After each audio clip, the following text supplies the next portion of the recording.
Hello. We're gonna go get the guest now. Okay.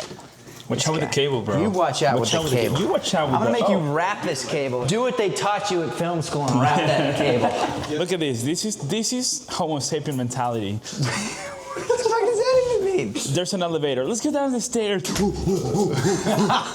No, the stairs are the way to go. Because number one, it's faster, and number two, it is not faster. It is faster. That's literally why they fucking invented a fucking elevator, bro. It's 10 times faster. Bro, it's not 10 times. We would have been in the first floor 3 minutes ago, bro. I don't think so. Yeah, you know what? That's the Neanderthal way of going. God. It's like, why do we use a car? We can just walk.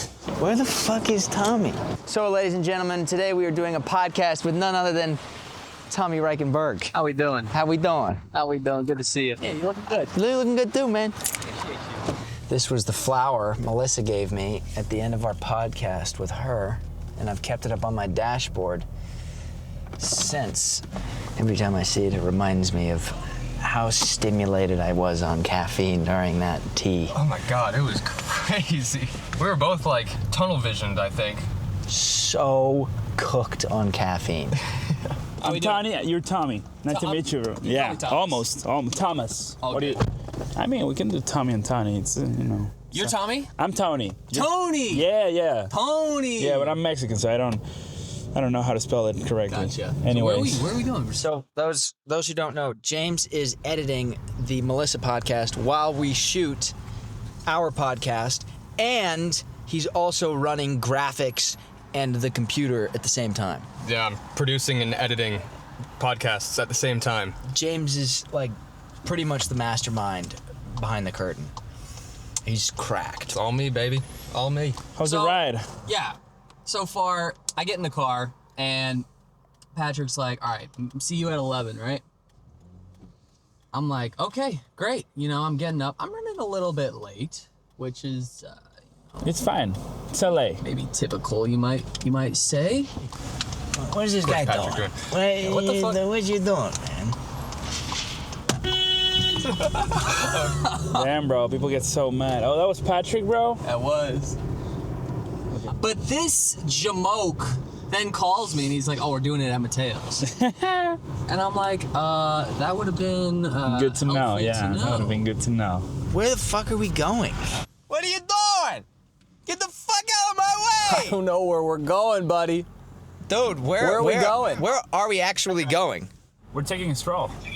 Yeah, we're doing a little car ride interview. Yeah, we switched the podcast. Now we're doing the podcast on wheels. Yeah, I'm taking over. Am I interrupting your podcast right now? Yeah, you can start it right now. You got any questions for me? This is, yeah, I do have questions for you. So, Tommy, where are you from? How did you get to Hollywood? I just literally, hitchhiked. I just put my thumb out on the side of the road. I was on Highway 40. I don't recommend hitchhiking on the highway, but that's what I did. He's a lying And a piece of man shit. named Carl picked me up.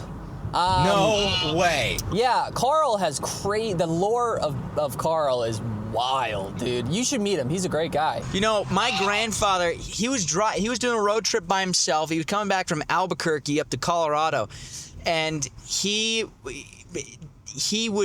picks up this hitchhiker. This is a true story. He picks up this hitchhiker, and he's talking to this guy about how his fucking this. Let me collect my thoughts. It's kind of a fucking nutso story. He says this guy is telling him about how he's from New York, and he came down. Jesus Christ, that's loud. He came down to Albuquerque because he met this girl online, and she said she wanted to start a relationship with him. Oh, wow. So the guy sells everything. He gets a one-way ticket to Albuquerque. He shows up at this motel, and they're smoking grass in the motel, and the girl says, hey, I got to go pick up some stuff. Would you lend me your car? I'll be back in 20 minutes. And he says, yeah. Everything that he owns is in this car. And the girl gets in the car, drives off, and never comes back. So now this guy... Unreal. He gets out of the motel. Okay, we're going, Pat. Okay, I'm behind you. Go. he steals. Nice one. That was Mission Impossible right there. He steals this car from the motel, hotwires it, and starts driving it until it runs out of gas, and then he gets out and starts hitchhiking, and that's when my grandfather picked him up. What? Yeah, true fucking story, dude. That's crazy. Yeah. So then my grandfather's a great, like, very holy man. He was like, oh, well, that's very interesting. And they just kept driving, and they just kept talking about life, and then the guy said, oh, I need to get off here. And he jumped out of the car, And that man turned out to be Barack Obama. and that was Barack Obama, wildly enough. So, Oddly enough. So where are we parking, actually? I think, hey, I know that guy. That's the guy from the frickin' I saw this TikTok the other day. You look like this guy that made that Instagram reel. That might have been. It was in what's that place you were in? That store? That's called. Hobby Lobby. Hobby Lobby. We call it Slobby Lobby, but You were in Slobby. I know you. yeah. I've You got a seen cameraman. Are you? Yeah. Me and Tone, T-Boy, I call him. Oh, T-Boy. What's up, T-Boy? T-Boy. This he is my sells guy Toad on Jay. the weekends. We call him Jay. Jay, meet Tone. What's up? What up, bro? little JJ? Dude, you should come on my podcast sometime. All right, yeah, I'm free today, actually. Believe it or not. As soon as I find a parking spot. Oh, you want to go band for band?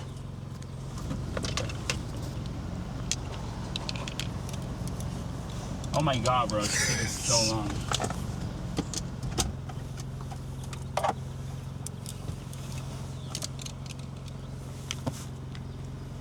What you looking at? I don't know. I can't see anything. I can't see anything there. Okay. We go look at a solar eclipse. Yeah, I'm good for that. I've seen a that couple might work. of those recently. All right, there's a car coming. All right, so, see ya. Love you, bro. I'll see you later.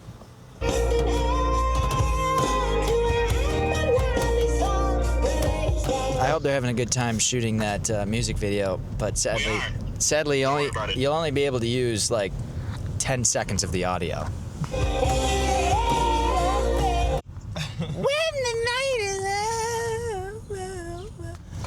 This is so eventful.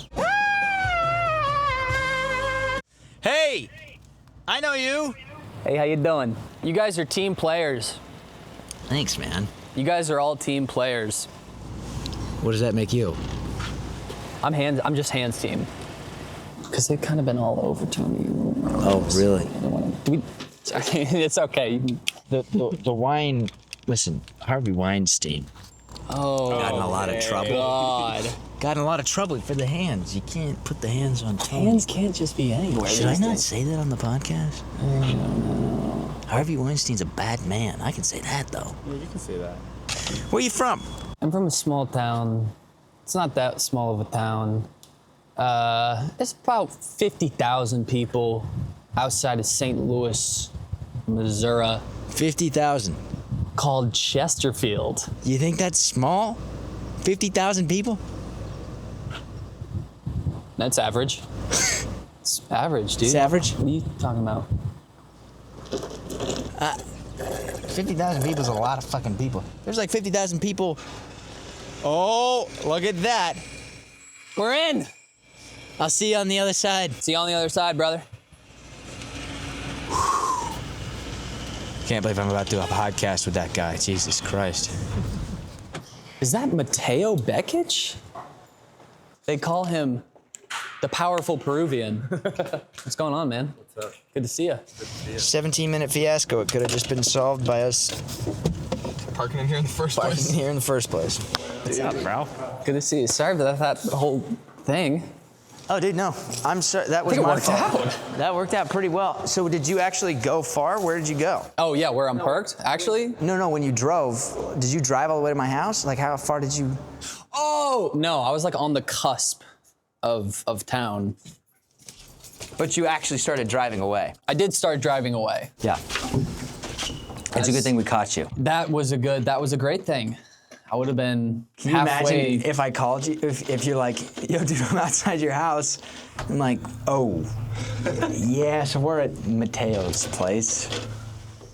comms. I would have comms, compensated man. you for your gasoline. Oh yeah. The sponsors. Well, as Carl said, diesel only. So it's a pretty penny. Road tripping with a diesel. You ever done that before? Let me ask you a question to answer that question. Okay, politician. Is a lot lizard a tasty treat? In my experience, yes. Yeah. Lot lizards. Lot lizards are. I have a band called the Lot Lizards. Really? Yeah. Oh. They we play soft yacht rock. It's very Soft nice. rock. Soft rock. Soft rock. Yuck. Wow, it's open. Oh. Welcome to the studio. And we need to turn on all the lights. Super official. The stew. This is it. Oh. Who put that there? Who put that there? Did you spell your name wrong? No, I didn't spell my name wrong. I gotta get the cursor out of there. You spelled the same. Where the cursor? Fucking goddammit. There we go. Yo, nice. Dude, you like this? You like the setup? This is sick. How sick is this? This is great. And we got you a coffee. Oh my god. We got you a real coffee. A real one, not this. Whatever this Fake is. bullshit. Yeah. The goal here is to get you so jacked on caffeine, You guys know my style. you just don't know how to talk anymore. Yeah.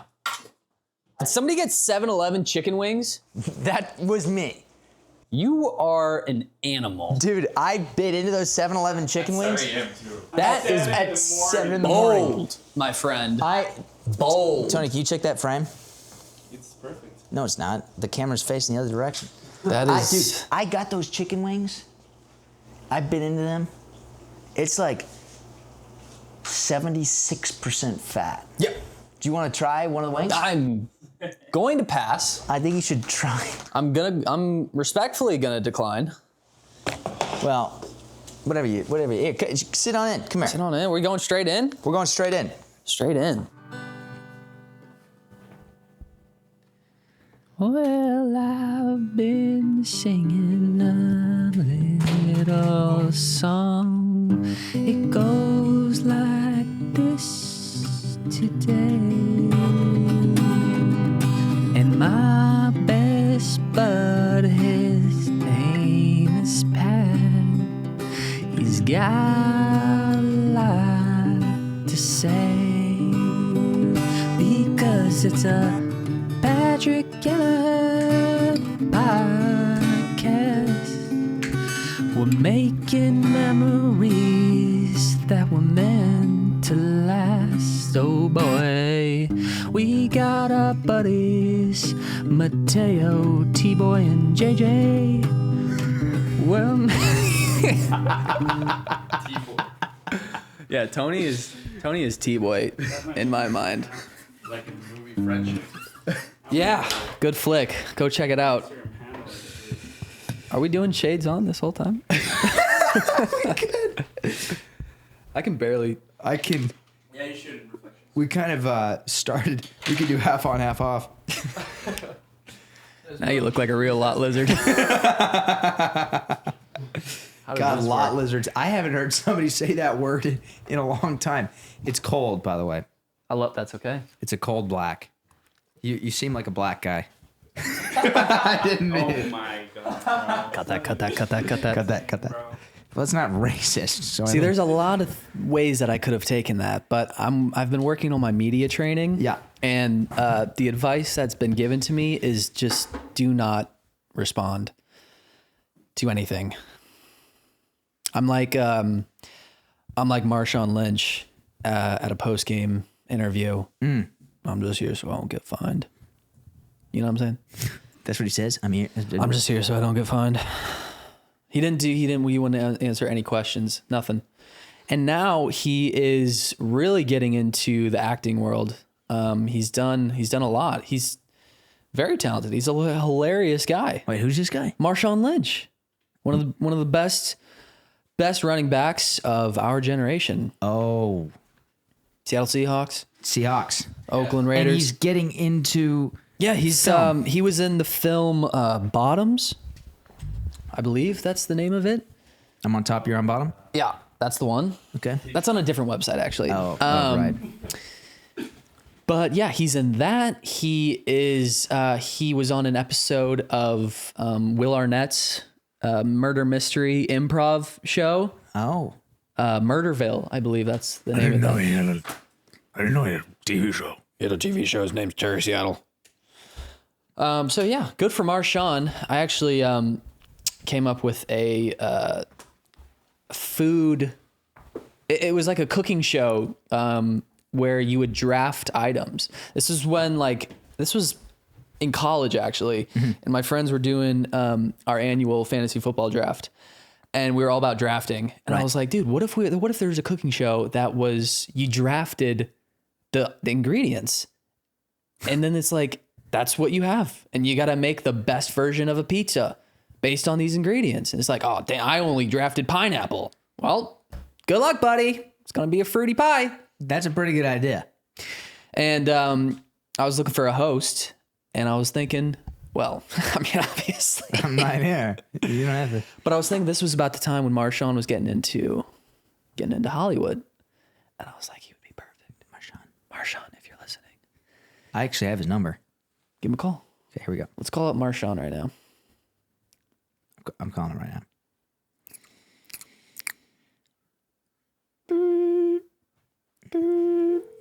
Here we go. Wait, Is this Marshawn? Marshawn, what's up? what's up, Doug? I'm in a pod. Oh, okay. We are too. You're on a podcast? Yeah, I'm filming a pod.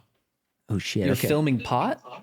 He does that also. He does a lot of that. Oh, it is pot? Yeah. In the NFL? Of course. You smoke pot? No, a podcast, you dumbass. Okay, all right. We'll talk to you later. We have an idea about pineapple and drafting and host. It's called On the Clock. Yeah. It's a really entertaining cooking competition show. I have the pitch deck if anyone wants to look at it. So just hit my line. Okay, fire. Okay, we'll talk to you soon. No. Oh God. Okay, love you. Yeah, he's a mensch. He's a mensch. What can I say? Yeah. Good guy. Good guy. I met him at the Super Bowl. Yeah, really. I was in DiCaprio's booth. Wow. DiCaprio, he was not stoked that Super Bowl. Leonardo? Yeah, I will say. Because remember that clip where they're filming him? And he was like, Oh, that was him. Yeah. yeah, he was not too happy about it. That was around the time that his girlfriend turned 26. So once they get out of that range for him, it's kind of Yeah, it was a bummer. Your sister, right? Oh, I don't know if that's the case. Yeah, I would be brother-in-laws with Leo though. I would. Yeah. I would. I have a couple sisters. One's very happily married. Another lives in Tampa. She's a pharmacist, and she's a big fan of Leo's work. So I'm sure that we could set that up. Is she above the age of 26? We can get her in hair and makeup and Fake ID? we can get a fake ID on it. Yeah. Do you think he checks? Do you think he's like Oh, he for sure checks. Cliff Booth, where he's like sitting in the car with Margaret Qualley, and he's like, "Nope, gotta check the ID I'm not going to jail for some poontang. for some poontang." I had a buddy in college. His name was Dylan Mioli. Shout out Dylan. Blind Dylan. And Dylan, this kid was nuts. He was crazy. We got a lot of funny stories about Dylan, but he was legally blind. He still could see. Could he feel shapes and whatnot? He could see shapes. Shapes. He could see shapes. It was crazy. We would walk down the halls in school. Excuse me. Good God. We would Wake up. cut that. Have that removed. Don't cut that. He would walk down the halls, and you would literally like, it's crazy. Like I can see you from the end of the block and be like, "Yo, Tommy," and then yo, it's Tommy. Yo, Betty. What's going on? And you would literally be walking past him this far away, and he'd just be like, Just not even you recognize. would, Dylan. You go, "Oh shit, is that Pat?" And he would recognize you from your voice. Oh, he had sonar. Yeah, he had sonar. He had sonar, but Nice. he could still like he could see it, and he would always have sunglasses on. He had those classic Prada sunglasses. Yeah. And Love dude, those. he would come to school Nice. just fucking he's such a vibe, bro. Such a vibe. Such a vibe. Blind Dill. One time he was doing a the school we went to, Full Sail University. Full Sail. We had a couple different programs. We had the film bachelors, the film masters. We had music business. We had and then we had the sports broadcasting. Sports broadcasting. Sports broadcasting. Is that what it's called, James? Yeah, Sports broadcasting. Sportscasting. Sportscasting. And they would basically so they would you're learning to be sports broadcaster, Right. and He's on the 5-yard line. five. He's on. He run it with Marshawn. Oh, and Marshawn is on a phone call with who is that? Patrick Keleher. Oh, who's that? You would be a great sports broadcaster. I would love to do that. Yeah, we could write that for you. You want to do that? Let's do that. Tom is a writer, by the way, for those who don't know. For those who don't know, yeah. That's the whole reason we have him on this podcast. For our live studio audience. Is that one rolling? Yeah, it is. Okay, It just doesn't have a red light. It doesn't have a red light. But please, We could write full that. sale, full sale. So Full Sail Sports broadcasting. It's called the Dan Patrick Sports Program. Good old Danny P. Danny P. And they're trying to like they would simulate events, and one of the things they were doing was a poker night, but it's broadcasted because the whole thing, the Full Sail is a media school, so they've got the live broadcasting stuff, and they do a live thing. So they asked me, "Can you come and play poker?" And I said, "Yes, I would love to play." And it's a live poker event, and they have a prize, and the sportscasters. There's my buddy Jackson Faulkner. J. Falk. He would he's got the voice of God, and he really was the sports broadcasting voice. He was so fucking good. And they're doing the whole, so they asked me to do it. I can't do it. I call up Dylan because I know Dylan's a wicked poker player. Oh yeah, he's got it in But him. he's blind. Right. So he can't Hang on. he can't Do they have Braille cards? No. No. They didn't. I'm sure they do. He can't read Braille. Illiterate and Braille. Oh, dude, he's like He's Braille literate. and Dylan he could see things if he held it right up here. So first of all, Dylan gets hammered before the event. There you go. And he goes in.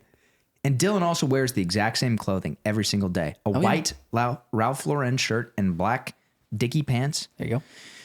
He shows up, just fucking wasted, sits down at this table. It's all these fucking nerds from Full Sail University, and they're all like tense, like, I just learned how to play poker last night. Dylan is a pro. He sits down, and he looks at the kid next to him, and he's like, "Can you help me read my cards?" Oh, And the guy's like, what? Yeah. So Dylan uses this to his advantage, right? Because he tells him, "I'm legally blind. I can't see. So I need you to read me my card." So now this kid's thinking like, "Oh, I just know his hand." Exactly. So he does this like 2 or 3 times, but then he starts sneaking his peeks up here. There you go. And he cooks. He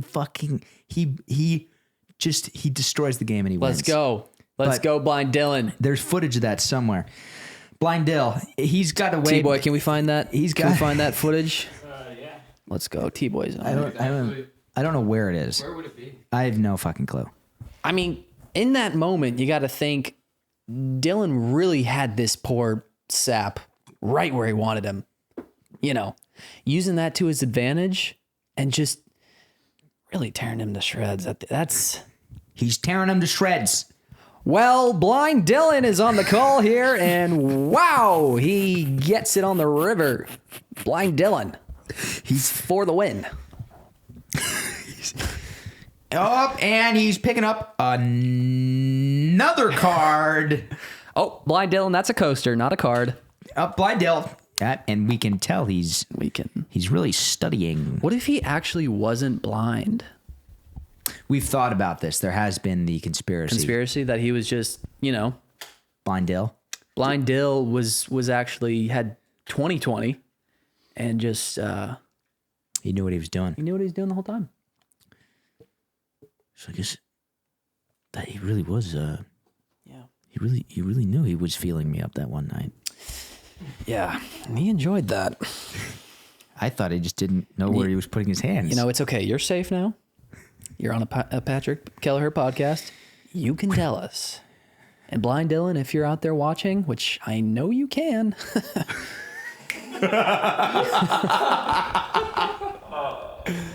Now's the time to atone for your sins.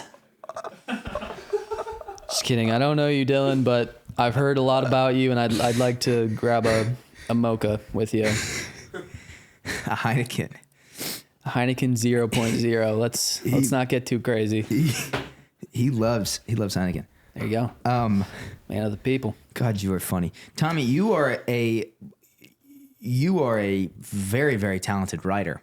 Well, thank you, Patrick. Let's talk about that for a minute. Oh, sure. And now we're done. So how That's it. has Wrap it up.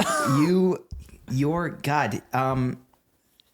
We met when I came into your house. Yes. Unannounced. Middle of the night. Middle of the night. Yeah. With our good old buddy Jacoby Curry. Yeah. Yeah. And I watched your freaking pilot, and you're like, and that, like, first of all, that was brilliant. That was hilarious. But where I see your writing just flourish, like when I read it and your ideas that you have, and like most recently with our buddy Chuck, you have these ideas that just come to you, and it's so fucking funny. Well, I appreciate that, Patrick. I really do. Where did that all start, and how did you know that's what you wanted to do? You know, I didn't always know that I wanted to be a writer. I guess it wasn't necessarily even something that I did a whole lot of, but when I was, in high school trying to figure out what do I want to do with my life? Yeah. I was just really into 3 main shows. I loved The Office, I loved Parks and Rec, and I loved Modern Family. And I called them the big 3 of mockumentary at the time. At the time, these were the big shows that were on streaming. I mean, The Office was, mid 2000s. Modern Family was currently on Parks and Rec as well. But this is just what I really liked to watch, was mockumentary comedy. Yeah. Since then, I've, watched just all of that genre under the sun. I love shows like, Arrested Development. I got really into Always Sunny in Philadelphia. And so it was that style of comedy really inspired me. And I was like, hang on, I want to do this. I want to do TV writing specifically. So I looked around for different schools that had that offered. And long story short, I didn't go to any of those. I went to the University of Missouri, which was 90 minutes down the road from my house. And it's a great school. Love it. I actually studied. So I was in the journalism program. They have a phenomenal J school, as they call it. And it was really It's a good J school. It was a new thing that they were doing was documentary film. And it was brand new. It was sponsored by Dan Patrick. Danny P. No, this program was sponsored by Jonathan B. Murray, and he's a legendary reality kind of producer, and just he's a king in that realm. Okay. And so he gave us a big grant, and it was new. It was a new documentary program, and I wasn't really into documentaries at the time. I loved Vice. I loved the one where the guy goes to North Korea. It's Shane. He goes to North Korea, and I was fully into that when I was 8 years old. That's what I was watching. Yeah. The Backyardigans was, no, I was watching Vice. Yes. Yeah. Guy goes to North Korea. So anyway, it was film related, but it was also, journalistic kind of stuff. And I made my own documentary. The last class that I took at the University of Missouri was a screenwriting class. And I just was like, wait a second, this is what I was wanting to do all 4 years. It's not. It was your last year? It was my last year. It was senior year. Yeah. It was when COVID was going on. Yeah. Because I graduated into COVID. But so what was your major?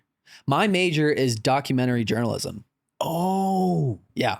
Oh, wow. Yeah. Oh, that's very cool. Yeah, and I had like an entrepreneurial business minor. Yeah. that was fun. I always had a Mind for the entrepreneur. mind for the entrepreneur, which has since impacted some of my current projects and whatnot. But yeah, I took the screenwriting class and I just was like, yes, wait, this is what I want to do. Yeah. Hang on, what was I doing for the past 4 years doing this documentary stuff? With all due respect to documentary, but I was like, no, this is what I wanted. I want to write. I want to create the worlds that people are watching and living in. I want to, make them funny. Yeah. I'd seen all these hilarious comedy movies, really inspired by like, I love The Hangover. Yeah. I was just like, I just want to make a movie like The Hangover. I know I submitted like a script. It was like a short sketch. It was during COVID. Submitted a script to this thing called the Night of Short Nights, which happens in LA here. They do screenings at the Formosa Cafe. Yeah. Which is a really famous place. I encourage you guys all check that out. The Formosa Cafe. Formosa Cafe. It's been in a lot of movies and everything. But I reached out to this guy. His name's Eric Toms, and I just submitted a comedy script that I had written. And essentially, it was that this guy's at a club, and he's feeling the effects of his beefy 5-layer burrito. And we've all been there. So he hits the loo and does his business, and all of a sudden he starts hearing voices, and it's his business is talking to him, really just giving him some sound life coach advice. Is Johnson. No. Oh. No, his not quite. But anyway, it was that was kind of like my first foray into just like reaching out to people who were in LA, but it was COVID time, so we did this thing over Zoom, and it was great. It was this funny little thing, the sketch that I wrote, and we just read it. It was just a table read. And we did it, and I was like, yeah, this is funny. I want to keep doing this, all that kind of stuff. And that's where I was like, I think this is what I want to do. Yeah. Just write kind of like funny things. Yeah. And so I started writing sketches and some shorts, and then I ended up writing just like a plethora of different pilots. Because like I said, like comedy TV, I loved that world, and I just wanted to like create my own kind of worlds. So I just hit the ground. It was during COVID times. I was working at this this like real estate investment place that was for sure a pyramid scheme. They would sell like packages that were like $200,000. I was like, we'll teach you how to invest in real estate. You would pay and then go into. So that's, I just did like the marketing. I just did like the Facebook posts for them. Cause again, I did like. They were scamming other people. Well, I'm not going to get into the legality of what they were doing, but what they would do is they would host seminars. Yep. And then based on that seminar, they would try to encourage people to buy the package. Right. For X, Y, or Z amount. And they do like we're here to make greatness. Have you ever felt sad in your life? Well, we're here to make that stop. Yeah, I would write that copy and just really guilt the people into it. Yeah.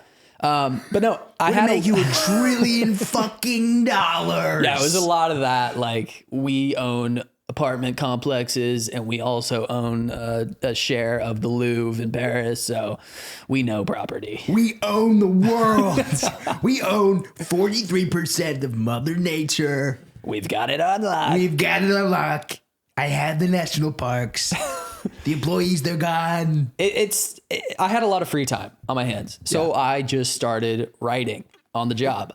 Hopefully that doesn't come back to bite me, but I started writing on the job, and every job that I got since then, I was just writing my own stuff. Yeah.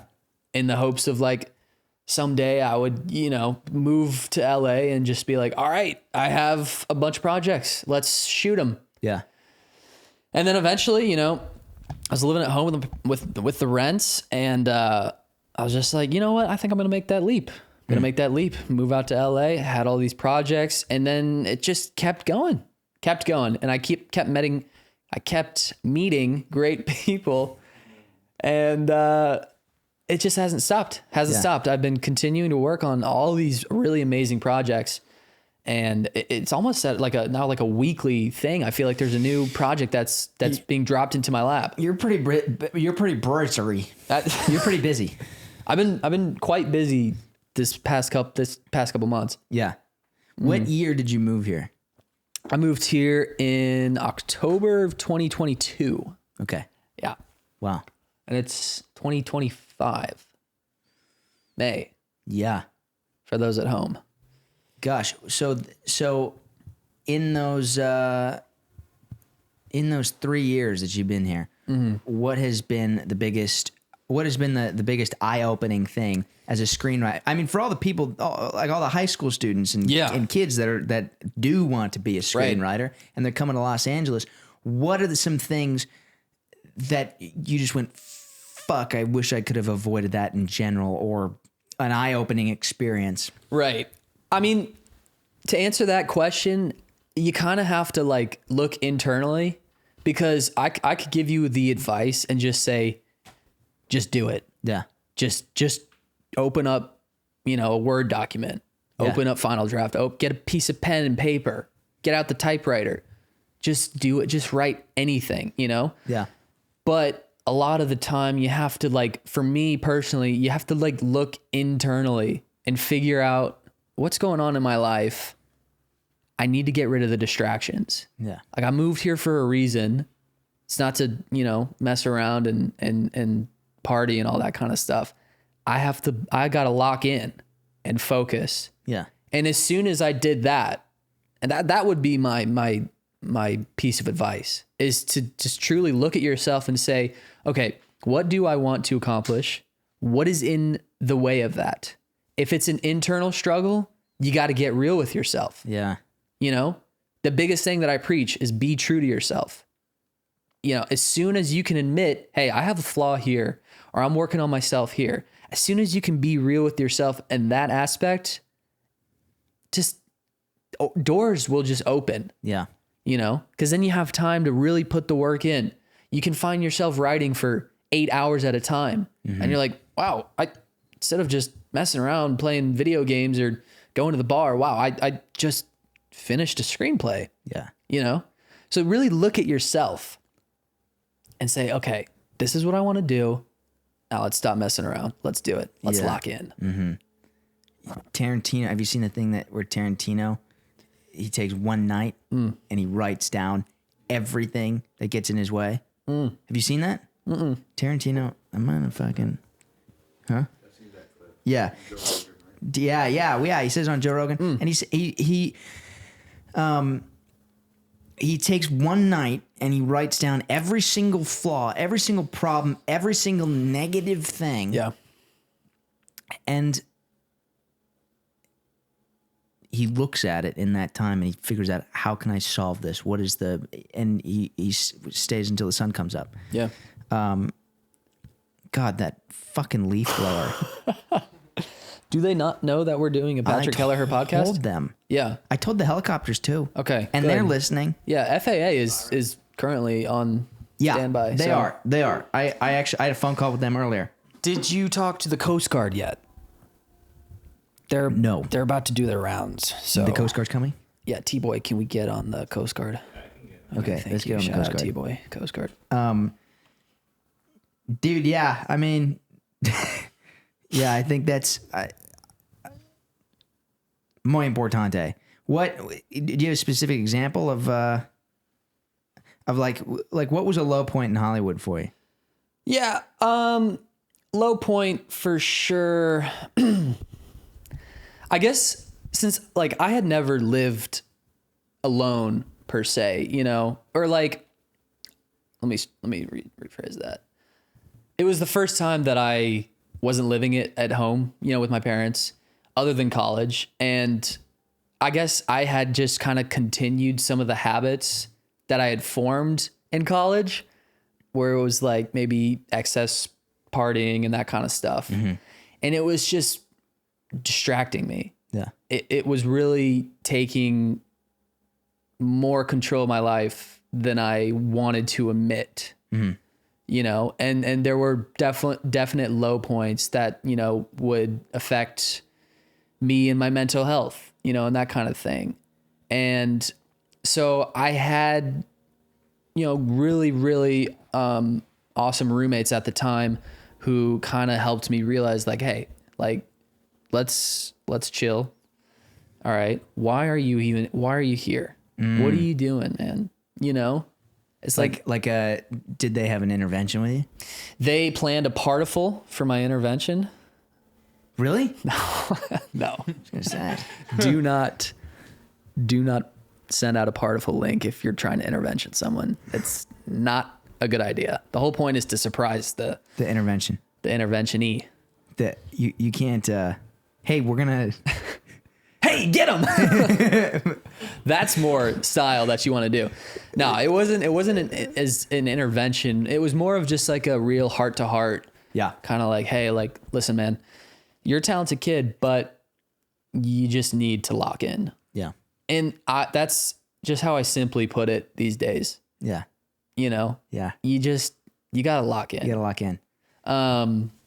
So yeah, I mean, I had moments when I was living back in Burbank, and I was real distracted with other things, certain things that were going on in my life, and I would just try to escape from those, you know, as we all have, and that kind of stuff.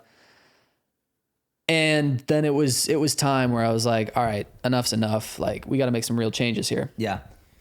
So that's when I completely just cut out drinking alcohol. Are you sober? I am, yeah. No way. We bonded over this when we first met each other, dude. Dude, I didn't know that. I didn't remember that. We bonded over the fact that you were half Australian and I'm dating an Australian girl. Yeah. Fuck, dude. Yeah. Dude. Were you fucked up when we... Yeah, I was drunk. Sorry. Yeah. No, No. dude. I've totally forgot about that. I don't remember that. No, yeah. I mean, that... You're sober. You don't drink. I do not. And it'll be 2 years for me completely sober May 31st. Holy cow. Which is like... I'm coming up. I'm going to be 3 years sober on June 10th. Let's go. Here we go. You want to get a beer, Larry? Let's do it, man. Heineken. Blind Dylan. I blind Dylan. Yeah, well, dude, that's crazy. I can't believe I don't remember that. Yeah. You may not have been that important to me. At the time, I was just like, who's this guy and what is this short film about this kid with Tourette's? What am I watching? Yeah, we should talk about that in a minute. We will. I had a very similar experience in college, and I went to college with these guys, Team Bermuda, which, by the way, podcast production is produced by James Rogers. Let's go. And Bermuda. Shout out Jay. Shout out V Dogs. That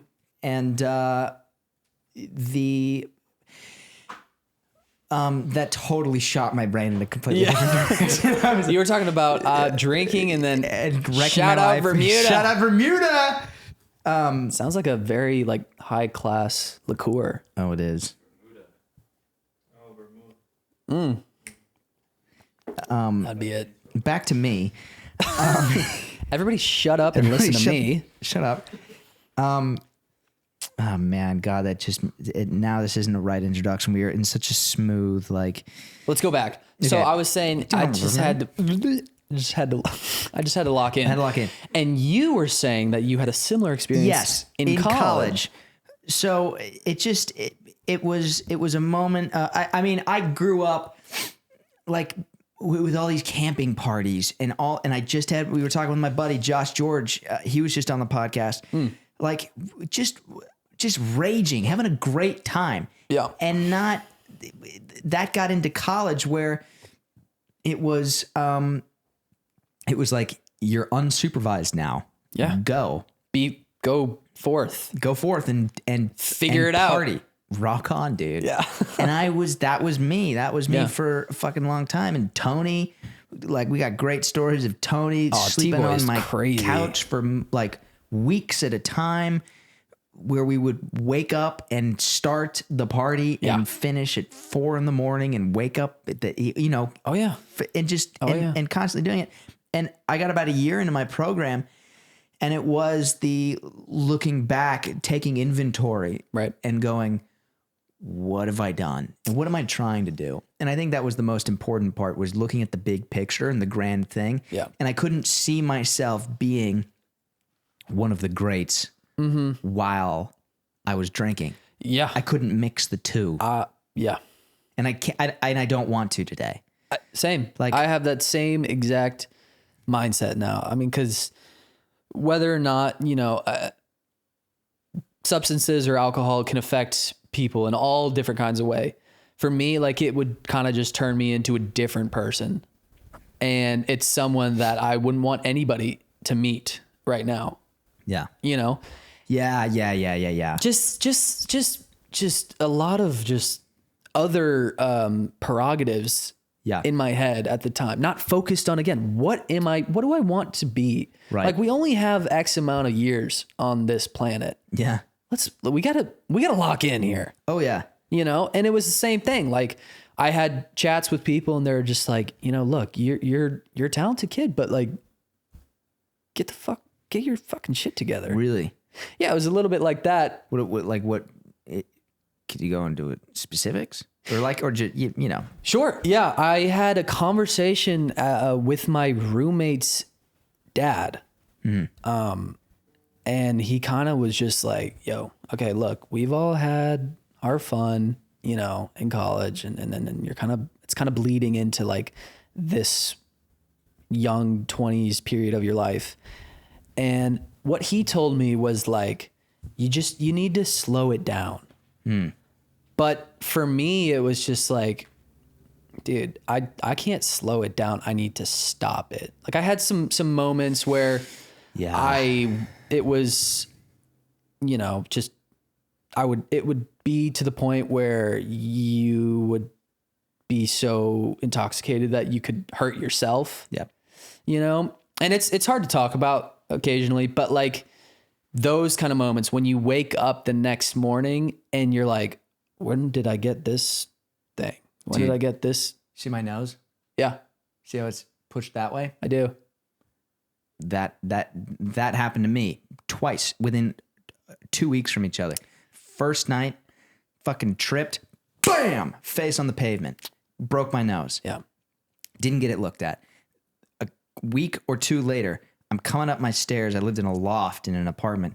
Tripped on my stairs, smacked the edge of my bed frame. The fucking broke it again. Yeah. And now now you can see it. Like if I do, I don't know. Checking out my nose. You see see that fucking. Yeah, exactly. And Yeah. both those nights or both those mornings, waking up and going, It's terrifying. oh my God, what did I do? So this, I don't know if you can see a little kind of scar here. It was like 2 p.m. This was like a little over 2 years ago. Yeah. 2 p.m. and the apartment complex that I'm living at the time had a pool. Yeah. That was only like 3 feet. And I'm just like, just blitz. And I'm like, here we go. Cowabunga. Dive straight in. Boom. Like my head just hits the concrete. And I open my eyes up underwater and all I see is red. Yeah. And I'm like, oh my gosh, what? What? And I just like tried to waddle out of the pool, like holding like the blood that was dripping from me straight into the, it was just, And you're still having a good time. And you're like, it's okay, I'm fine. I'm good. But I was actually supposed to have a meeting with an actor who I wanted to play a character in the pilot that I wrote. Mm-hmm. And it was supposed to be like in a couple days or something. However, the bridge of my nose had swelled up so much and I had a gash in my forehead. I looked like a dinosaur basically. And I was like, I'm not going outside. I'm not letting anybody see me like this. Yeah. So I was like, I had to push that meeting. Yeah. And I never met up with that actor. Yeah. who I thought was going to play the character of Magnus in my pilot. I would just, that was a harrowing moment. I don't know, that was a moment that made me say, okay, like, dude, if you don't stop, you are going to seriously get yourself into trouble. Yeah. With yourself, with the law, with this society. And it's crazy because as soon as it's honestly like magical. As soon as I stopped, it was like 2 or 3 months in, I started to have all these projects that like were actually coming into fruition. Yeah. I was doing short films. I met my girlfriend. Yeah. At Davy Wayne's. Shout out Davies. Davy Wayne's. I met my girl Emily. She's, get that. Fuck. Get that on there. Get that sponsored. So, and she was like, I'm an actor. And I was like, well, actually, I need an actor for this short film that I'm doing. And we were like, boom, you're in my short. She was like, I need a comedy writer to help me with my short film that I'm doing. And it was like, boom, I'm a comedy writer. And we both helped each other on our projects. And it was a blast. I mean, the short that I shot, we went out to the desert and shot it. It's really goofy. Yeah, that's I love that. It's a really goofy one. Her short film that she made, I mean, it was a blast to make. That one did well. I mean, that just won Best Comedy Short at the Independent Short Awards. Yeah. She won Best Actress. The one where she dies, right? She dies. She dies. Attends her own funeral. But yeah, it just, all these things, they just started to open up. Yeah. And I just got so much closer with her, and she has that really health driven mindset as well. She's so determined in her respective field, acting, singing, writing, all that kind of stuff. And it was just, everything was coming together because I was like, all right, I'm locking in. I'm meeting people that are like-minded, that are not going to tear me down or encourage me to do things that aren't beneficial for me. Yeah. And it was like all these things that were just falling into place. And that's when things just like kind of took off. Yeah. I was like, all right, we're locking in. Cause it was like, look, dude, you have to be true to yourself. And I'm sure you had kind of the same experience all throughout the time, where it was like, when you first started engaging in these activities, maybe you had a moment where you're like, oh, that's kind of scary. I don't know if, because you do know about addiction being hereditary potentially, or that it's, yes, so you hear, like, for example, my parents were like, it's in the family. You gotta be. It's in my family. But during college, you kind of just think like, dude, everybody does this. It's fine. Yeah. It's funny how we justify it. It is. Yeah. There are, it's really easy. It's also really easy to know, like, I have an addictive personality. Technically, we all are on the spectrum of the addiction side of things. Yeah. But like, when you become powerless over something that is so mind altering. Yeah. I mean, that's what it is. I mean, the good thing about the phones is we put it down and you get one of those kind of shell shock moments where you're like, what am I doing? Jesus Christ, that was an hour. But you're still with it. And then you're back out of it. And you're like, okay, well, now I guess I'll go do my thing. Right. But then booze, you're like, you stick the drink down, or you wake up the next morning and you're like, fuck. Where was I the past 8 hours? You have relationships. You have to text people. You have to call people the next morning. I'm sorry if I don't know if I did it. What happened? And then, now you have something in and the thing is, you want to go do it again.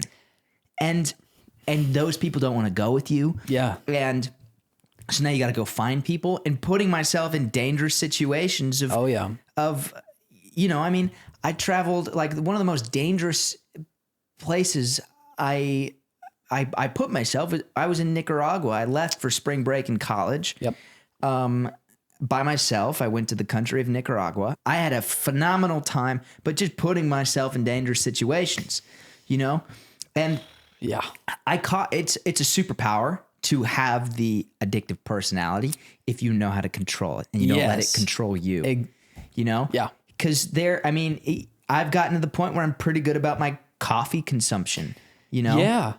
I gotta say, coffee's new for me. Mm-hmm. Coffee is new for me. When I went to Melbourne, visited my girlfriend Emily's family, they make great coffee there. Yeah. And I spent 5 weeks with her family there, going, to Queensland, and it's beautiful.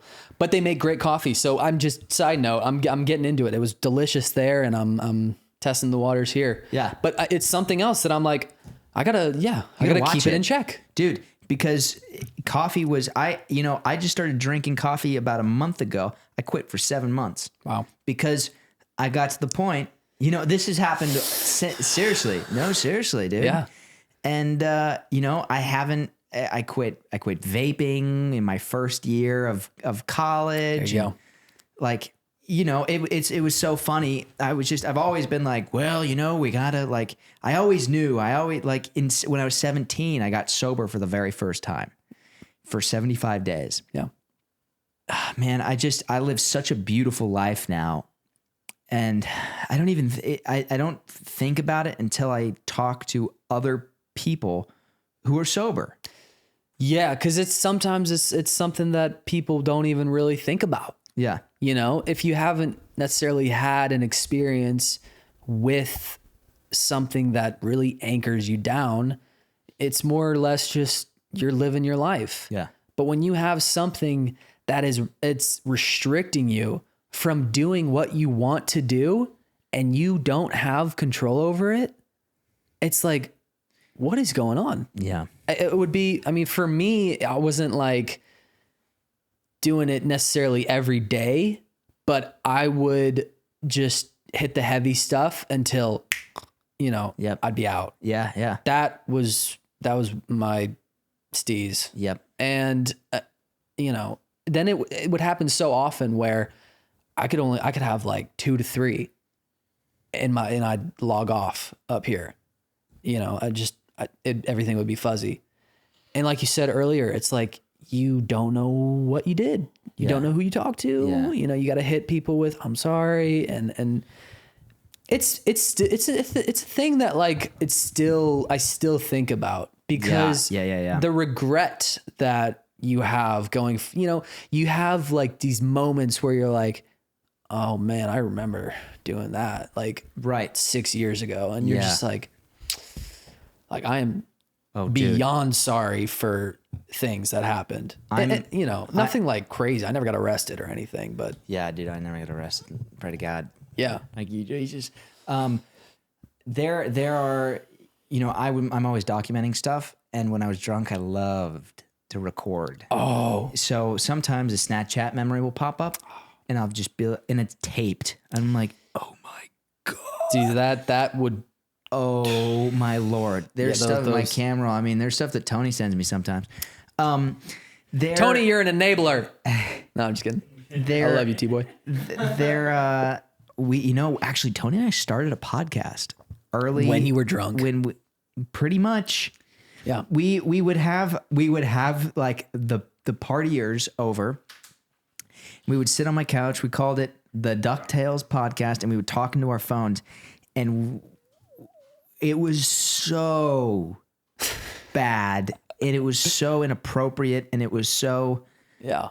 We were drunk.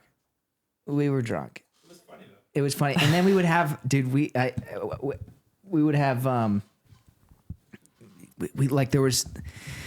God, that's a whole fucking topic we could get into.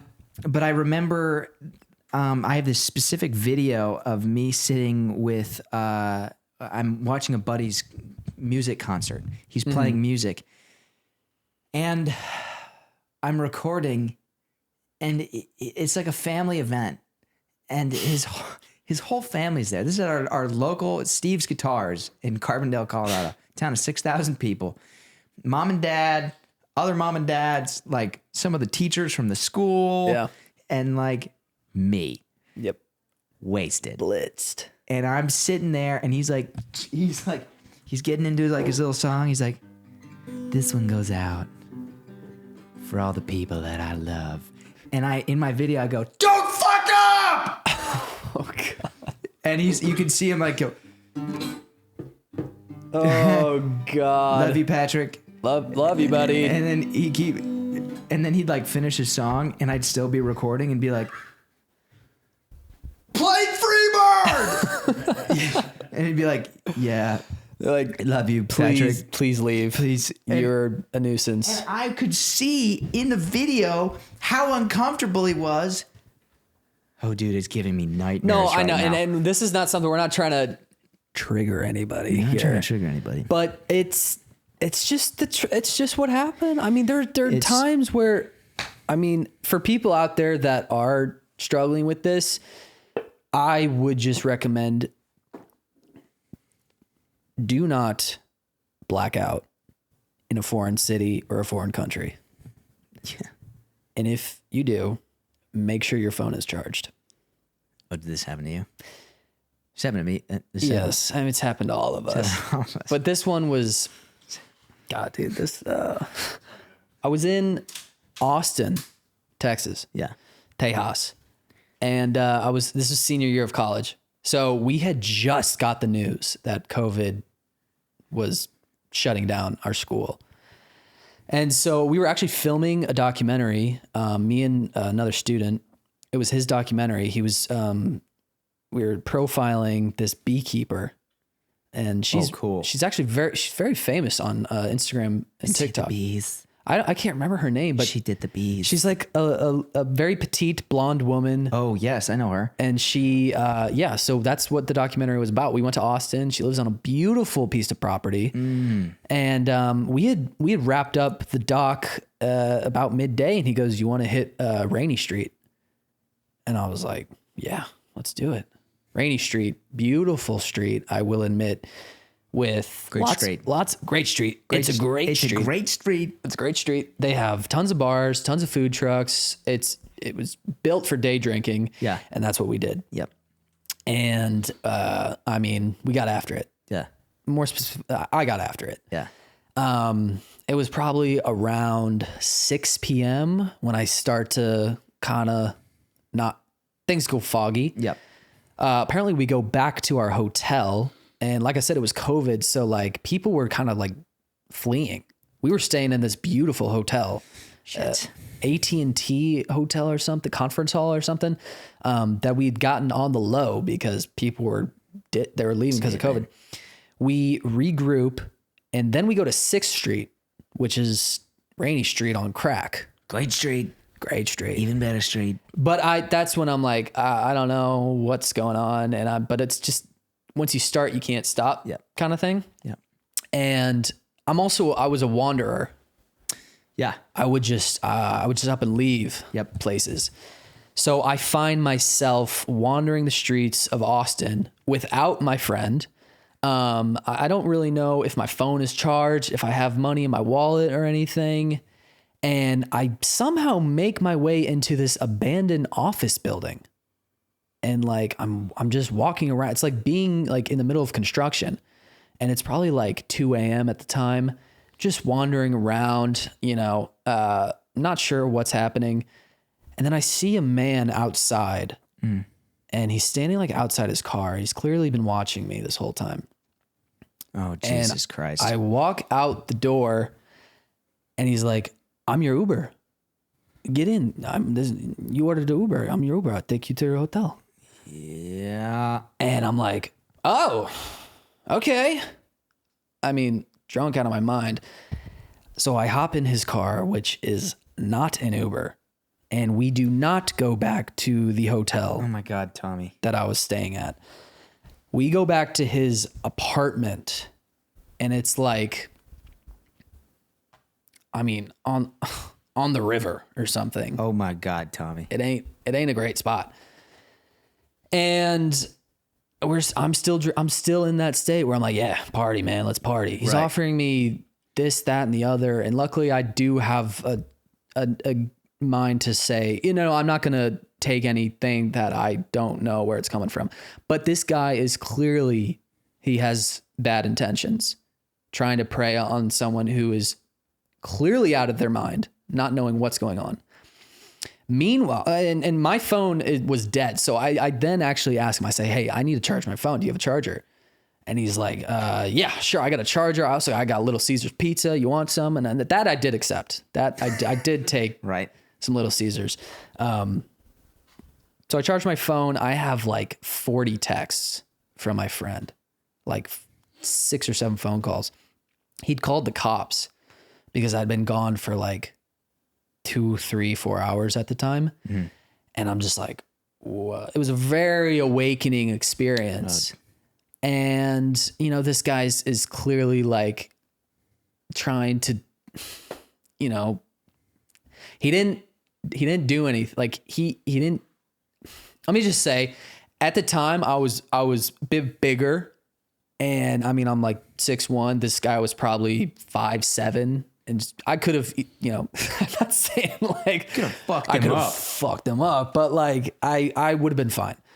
Yeah. And thank the Lord that I was actually I was getting more with it. And I saw all the texts. They're very, you know, when you see texts that are like, dude, I don't know where the fuck you are. Like, call me right now. Like, I've called the cops 8 times now. You're like, okay, all right, I'm going to call an Uber and I'm going straight back. And so this guy was just like, I mean, you can imagine what kind of, he was like, no, you don't have to leave. You don't have to. I'm like, okay, no, I got to get out of here. Very awakening experience. Yeah. I leave. I go back to the hotel. My friend who had to deal with that was beyond pissed, upset, scared, which rightfully so. I put him in that situation. That's awful. Yeah. You know, that's the shit that would happen. And you're just like, I'm a terrible friend. You know, how could I just do that? Yeah. I get on the plane to go back to Columbia, Missouri, which is where the University of Missouri is. And about 3 weeks later, I get a call from the Austin Police Department. And it's this, you know, police officer, captain, whatever. And he's like, is this Thomas Rechenberg? And I'm like, yes. He's like, oh, okay. Well, you've been listed as a missing person for the past 3 weeks. So we just wanted to make sure that you were good. I'm like, yeah, I'm good. I'm here. I'm alive. I'm great. He's like, damn it, we should have called him sooner. I was like, you guys are kind of late on that. But it was like, again, in that moment, like, you know how you try to forget all the shit that happens. And it was like, boom, reminder of this like frightening experience. Yeah. And I was like, no, I'm not. I'm fine. I'm in my bed and I'm never leaving again. Yeah. Yeah. And it's just like when things like that happen, it I guess sometimes for certain people, it takes a couple of different times for that to happen. Yeah. But when I got to LA, you know, it was those things were kind of happening again because I was on my own. I was unsurveilled. I was young. I had some cash saved up from my previous job. Small loan of $1 million. And I had freedom. Yeah. But if you have kind of that addictive personality and you're also dealing with, you know, factors that are really hurting your mental health, and, you know, I do deal with some of that stuff, it's a bad combination. Yeah. So I had to lock in. Mm-hmm. And I know we kind of just took a little side quest there, but full circle. I had to lock in. I had to just be true to myself. Look at yourself in the mirror and say, dude, what are you doing? Why are you here? Let's lock in. Mm-hmm. So I did. And again, as soon as I did, it was like these doors started opening. I felt like the universe was rewarding me for finally being true to myself. And that's my message for anybody who's going through something somewhat of a personal struggle or an internal crisis. Just look at yourself internally and say, how can I just be 100% honest with myself? Yeah. You know, and just commit to that. Dude. So thank you for coming to my TED Talk. Yes. Thank you. Applause. There's so many little golden nuggets in there, and it's you know, if I wrote it down, we'd be able to visit every one. But, you know, it's a tremendous, first of all, there's probably a lot of those stories and a lot of those examples. And what people don't get is with the addictive personality, it's not just that one thing where you go, whoops, now I'm done. Yeah. You know, it happens a lot of those times. Yeah. And yeah, man, that's really cool, dude. I really relate with people. There's a big community of sober people in Los Angeles that I connect with. Yeah. And, you know, it's almost a psychic change that has to happen. Yeah. And you can have all the people tell you, you got to stop, and you can have all the experiences happen. But until that come to God moment, and it doesn't even have to be, you know, God, we always say God is, but it's not, it's the universal, it's the big bang, the expansive energy that's in the room, the gut feeling. It's the thing that just changes, and you wake up one day and you go, no more. It's only you. Yeah. That can make the change. Yeah. And that goes for anything. Yeah. I really believe. I know you can have peers, friends, colleagues that can say, look, I've gone through this experience. Yep. And I would always tell those guys, I go, fuck you. Like, I'm not you idiot. Like, I can handle. Right. I can handle this. And that was the other thing. I was like, dude, you don't know who I am. Yeah. You don't know what I can do. Yeah. But I couldn't reach that full potential. Right. I could never reach that full potential. Right. Yeah, dude. And it's a journey. We're still learning all the time. Oh my God. But something that I choose every day is to lock in with myself. Sorry. You know, I just choose to be true to myself. Yeah.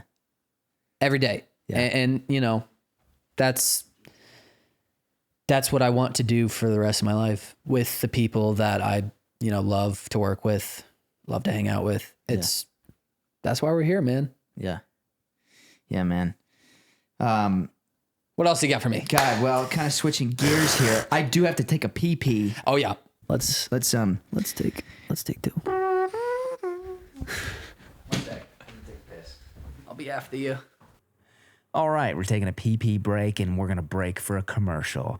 A commercial for the commercial, because we don't have any brand deals or anybody to put in between this podcast. So if you're a brand and you would like to put your product, if you'd like for us to advertise you can reach out to Patrick Keleher Podcast at gmail.com. That's PatrickKeleher podcast at gmail.com.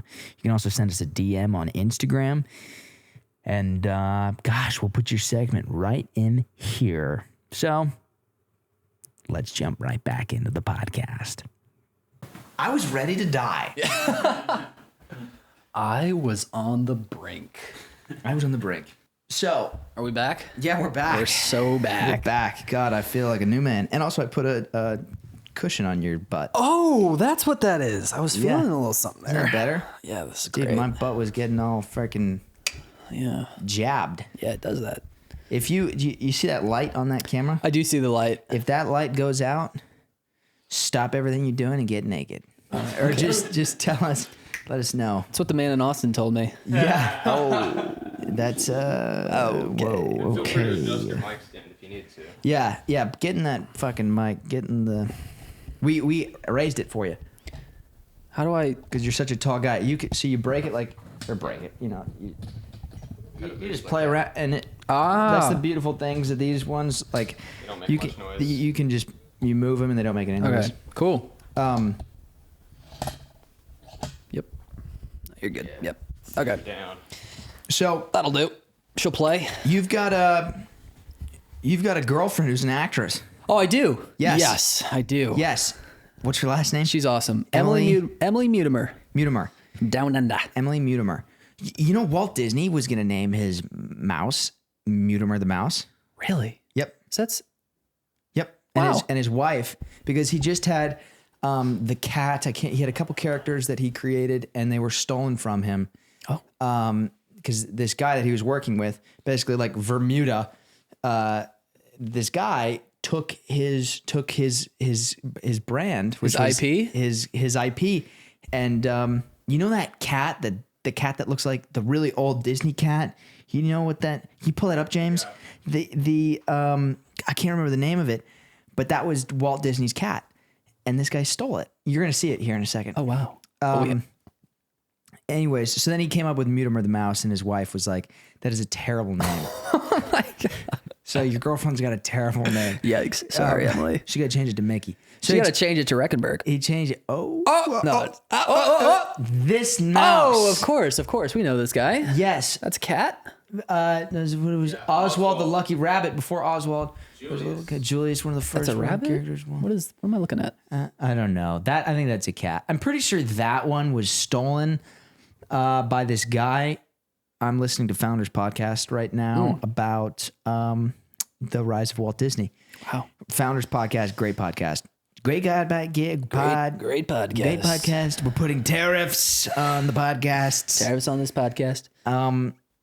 Anyways, your girlfriend. Yeah. She's an actress. She is an actress. She's a very, very talented actress, screenwriter, songwriter. She's got original songs and everything. She be doing it. She be doing it all. Yeah. She do be doing it all. She do be doing it all. So I got a question for you. Yeah. The first time I ever met you, we're watching your pilot. Yes. And we've got A. Ferg in that pilot. Yes. Andrew Ferguson. Oh gosh. Great guy. And your girlfriend and Andrew, you wrote them having a relationship.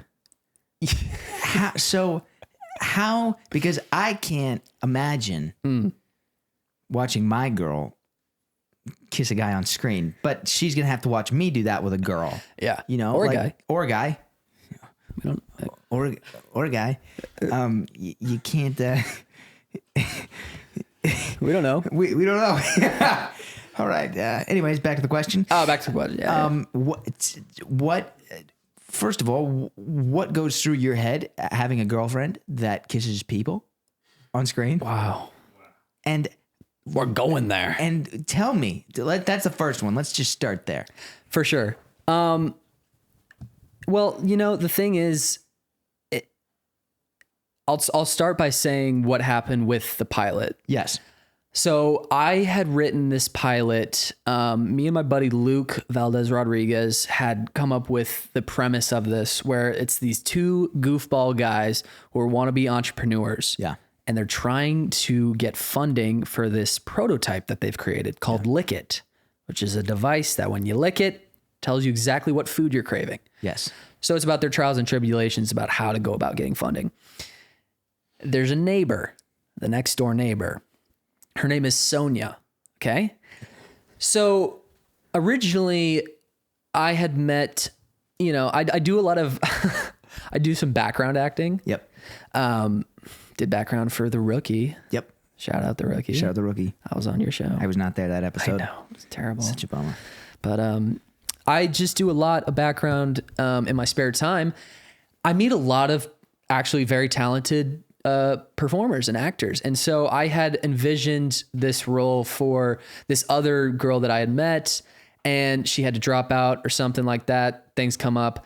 And Emily was just like, well, I'll do it. Always down to do it.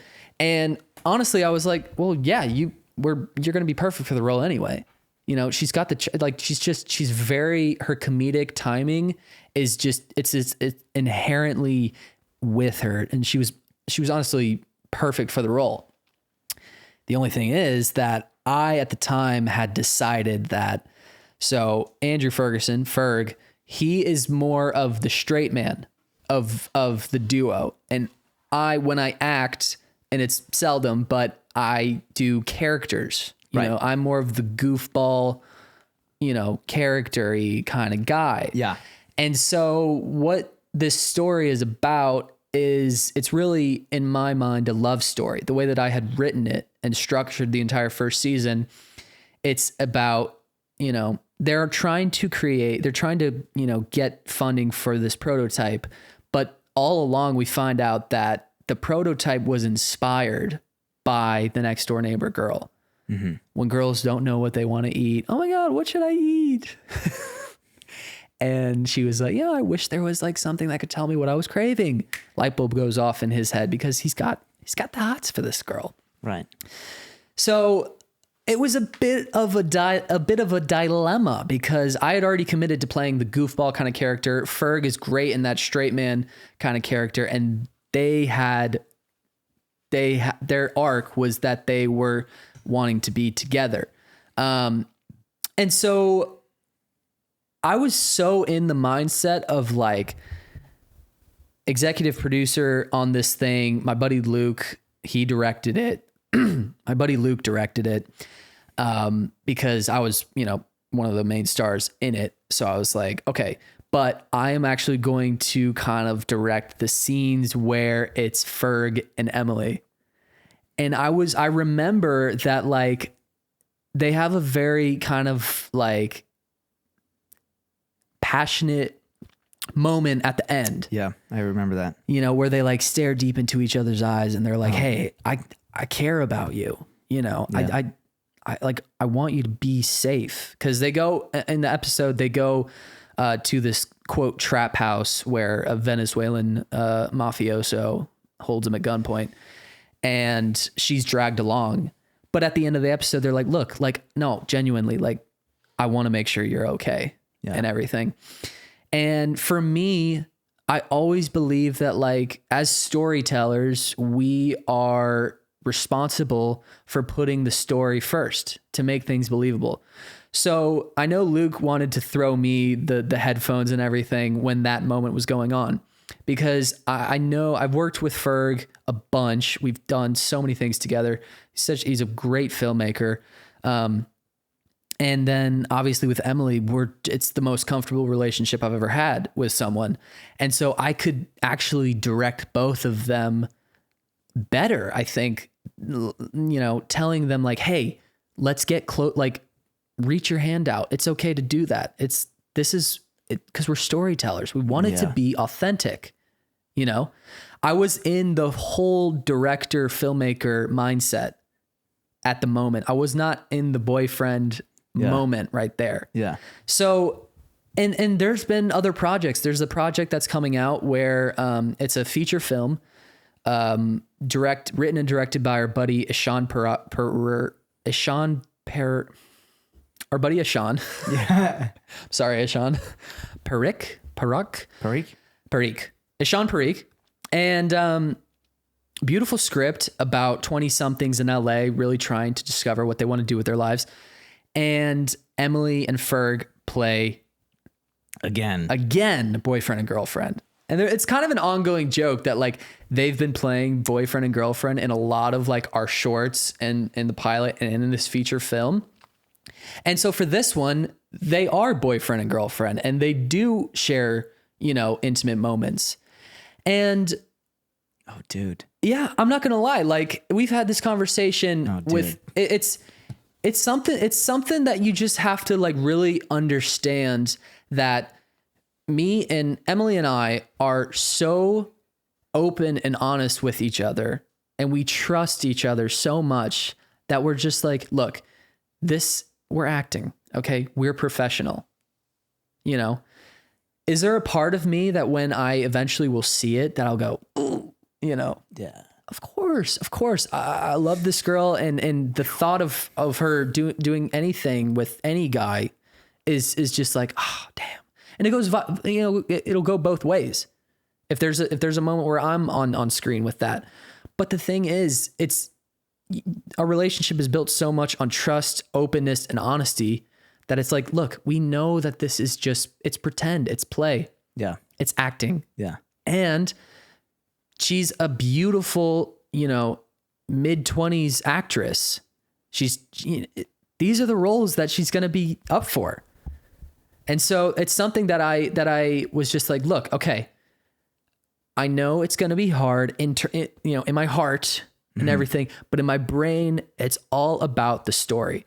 And she is so professional in that way where she's like, look, in that moment, I'm committed to my craft, Yeah. And I find that extremely commendable. And so it's just something that like, you're dating an actress, dude. Yeah. That's just what it is. Yeah. And sometimes it's going to be, you know, oh, all right, go do your thing, that kind of thing.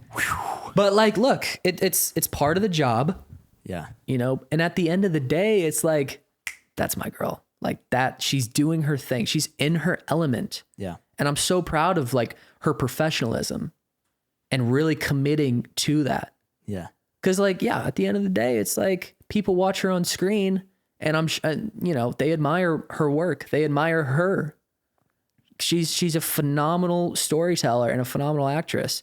And they're like, wow, that's, you know, I want to be with her or something like that. Right. But at the end of the day, it's like, well, she's coming home to me. I'm coming home to her. Yeah. And we just get to talk. It's goofy now. You know, we like to say we keep it in the family. Yeah. With the Ferg sitch. So Jesus, that's it's it's you know, it is pretend. it's pretend. That's what I always got to keep reminding myself is it's just a bunch of pretend and it's just a bunch of playing. I'm in a really good acting class right now. Yeah. And we're talking about like the structure of it is you're a kid. Yeah. You're inner child. You're playing pretend for a living. Yeah. And that's the awesome part about it. Yeah. And it made me realize I'm listening to these lectures and I'm listening to the lady. I don't know if I should even say her name because she kind of likes to keep a low profile. You know, you'll find her if the universe leads you to her. But she talks about what did you do when you were a kid and how did you play?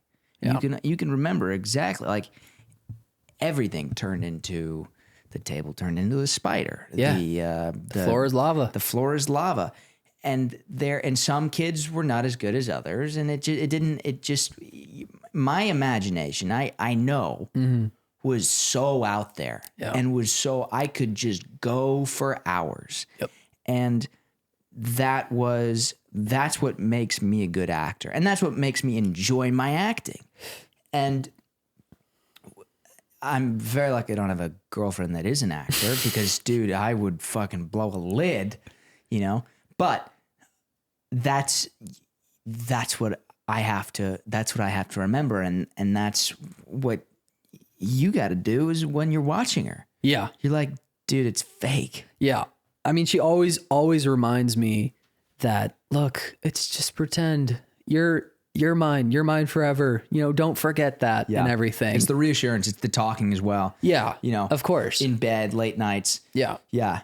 Yeah, dude. So getting back into your writing, when you write, is it coming from an emotional standpoint? Where does your writing stem from? Yeah, well, because I tend to write a lot of comedy, a lot of it comes from just real life situations that I find just comedic and humorous. And it's a lot of the ways that I write is just like quick and clever and layered banter. Yeah.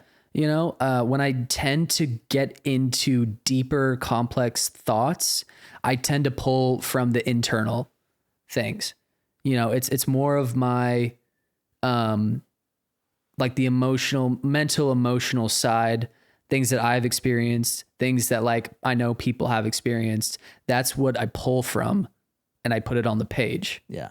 So then if I know someone has experienced this before and I write it, we shoot it, we put it out there. If I know someone's experienced it before, there's a good chance that someone watching it will experience. And that just leads to a better connection. Yeah. You know, when people see something on the screen that they're like, oh, you know, that is instantly, it's like they kind of connect with that. Yeah. So I write a lot about things that like personal experience that I know I have and I want to share with people because I guarantee there are people out there that have the same kind of feelings. Yeah. You know, are you trying to link that in? How's your approach to social media right now? Oy. Because, you know, with the way that things are evolving. Right. How are you trying to take advantage of that? What's your thought on the film, long form, Right. social media, That's short form? Oh yeah, that's a huge thing that's going on right now.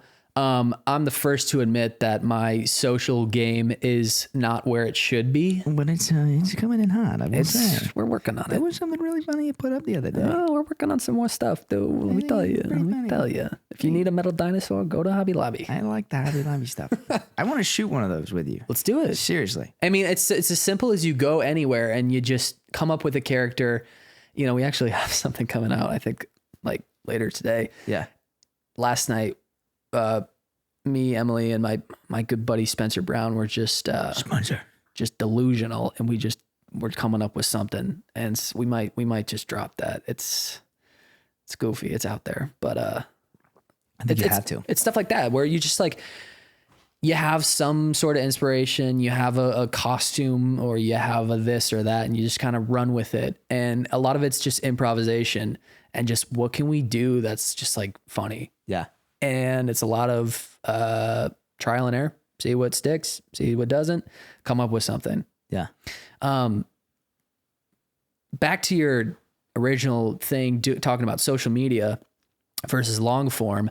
It's that for me has been more of a struggle, because what my goal is to tell, I want to, feature length films. Yep. That's my forte. Yeah. Like I said, I also love pilots, writing pilots and then writing series. So, but that's long form. That can span from anywhere from 2 seasons to 8 seasons. That's a long form storytelling. That's what I appreciate, because I like when you can layer stuff at the beginning and it pays off at the end, and it's character building, it's world building, all that kind of stuff. With social media, we're expected to tell stories within 60 seconds or less. Yep. And it's a whole thing. It's like, look, yeah, you need funding if you want to go make a 2-hour movie. You need funding for that. You need everything. You need quality actors. You need, people behind the camera, everything.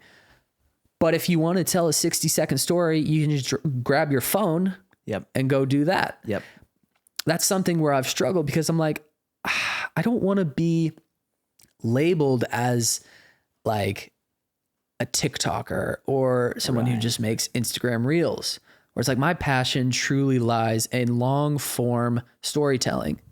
So it's like, what do I do? Because so much of the industry is headed towards like, well, what's your social following? Yep. What do you who do you have that's watching your stuff? Yeah. And it's good, because it means anybody can pick up their phone, they can create a character, they can run with it, But again, it's like I don't want to get pigeonholed into doing one thing. And I think the industry is getting better, where it's like, well, just because you have a social following, it doesn't mean that you're just making TikToks or something. Yeah. You, for example, you have your steez, I would say. You're a phenomenal actor, incredible characters, incredible, like, just also the dramatic stuff that you do is really where you thrive. And you're also hilarious. So you have that range.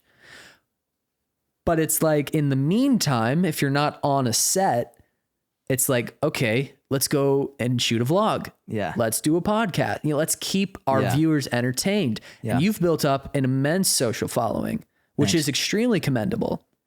I'm glazing you right now. It's the thanks so glaze, much, man. the PCal glaze is crazy.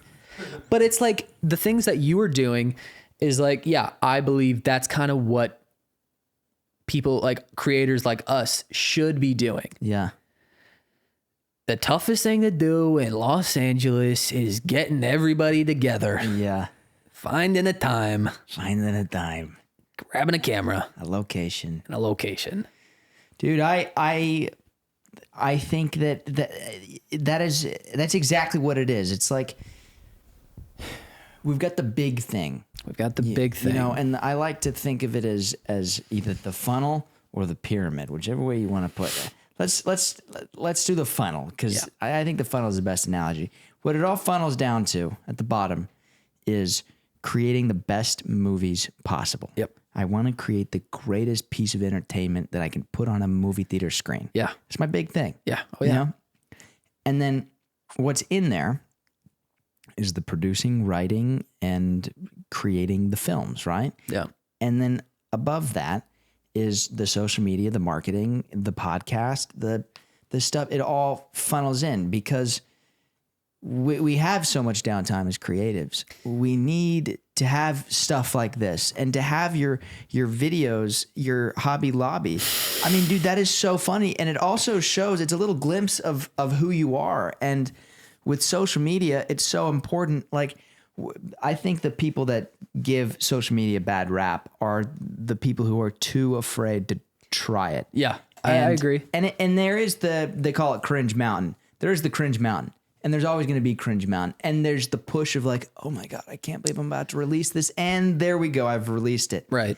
You know, especially growing up in high school with social media, and like you have to have the perfect like posts, and Yeah. you have to like, Yeah. it's the photo. You can't post the photo with your mom, you know, and then everybody's got an aesthetic, and like, how can I just won't even have anything up. Yeah. You know? I was in that boat for sure, where I was just like, my bottom of my funnel is comedy, character driven feature films. Yep.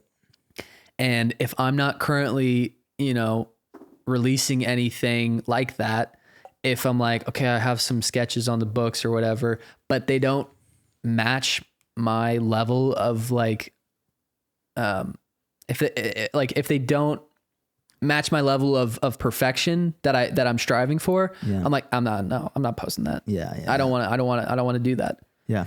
But we've done some really, really funny sketches that are just like, they're fun. You get to test the muscle. You get to keep doing all these characters. Mm-hmm. You know, I am not an actor.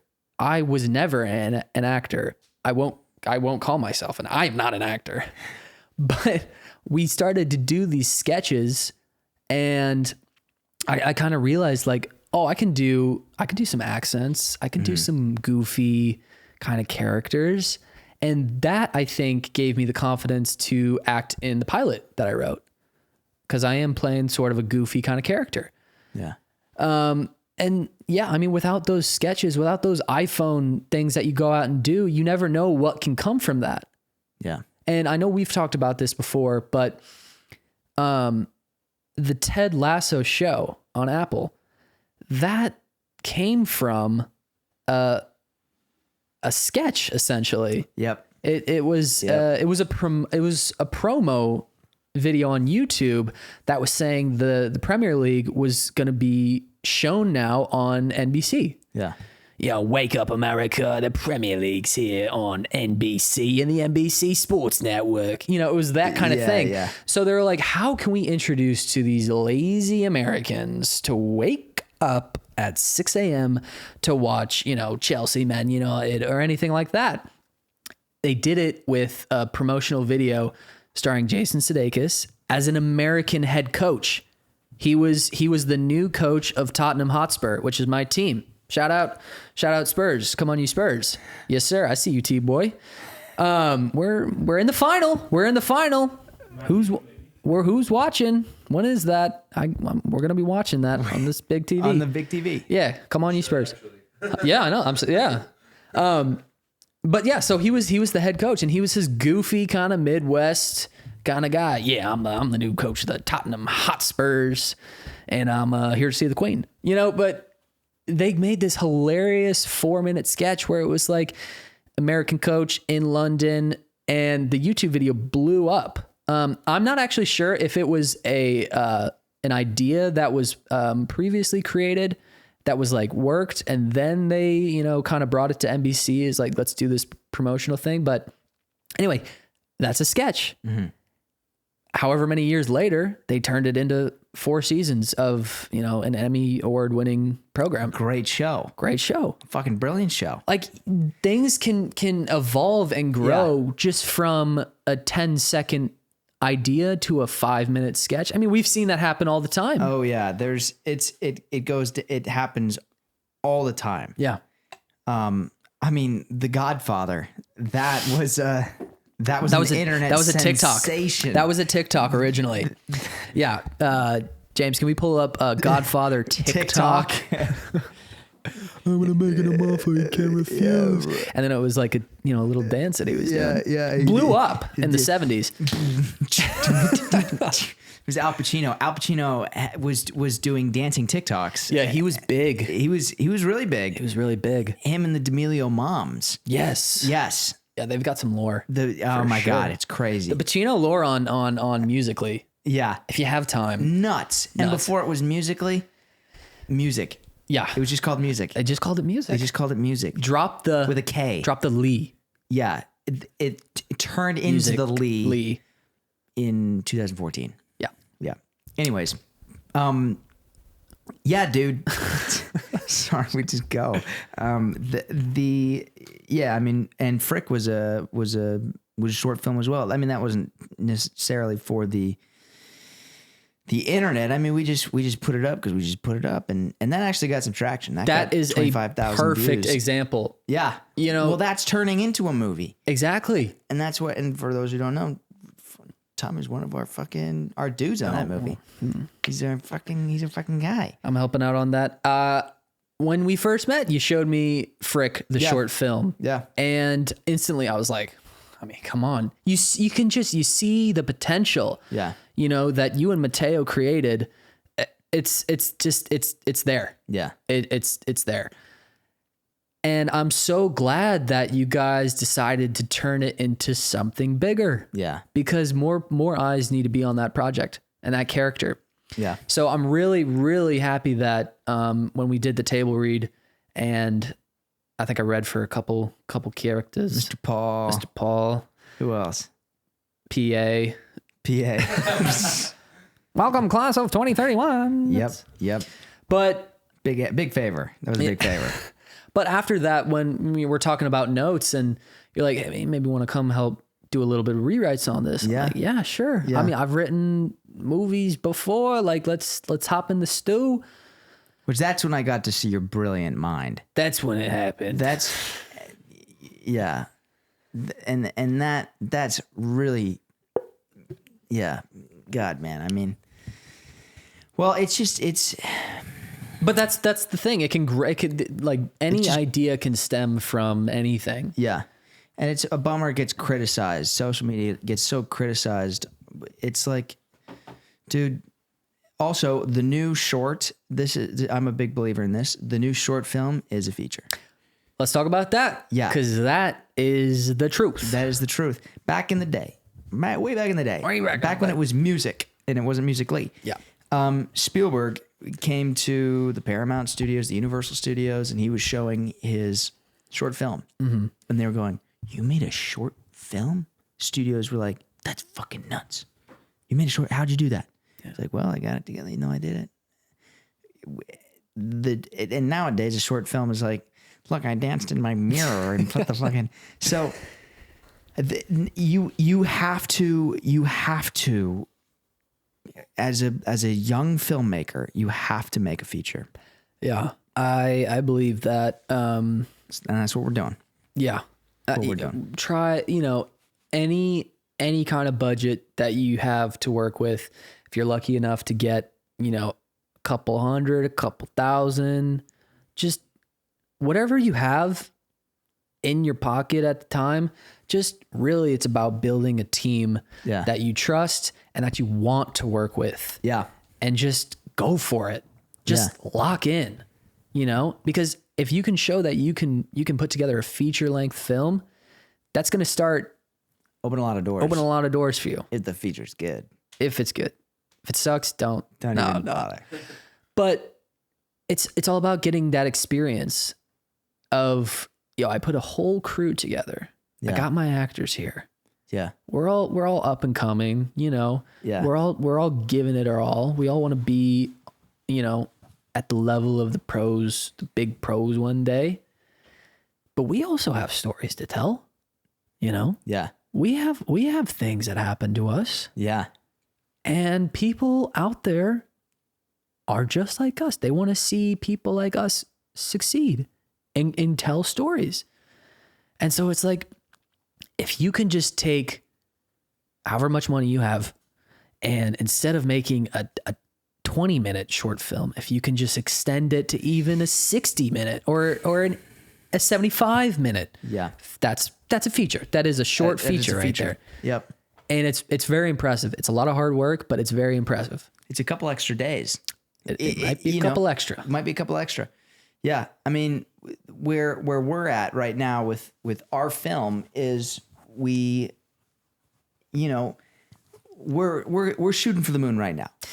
We're going, we want to hit the fucking moon. Yeah. Possibly the stars. But we fully know we can shoot this thing on a dime. Yeah. And we have access to everything. Yeah. Because it's the team.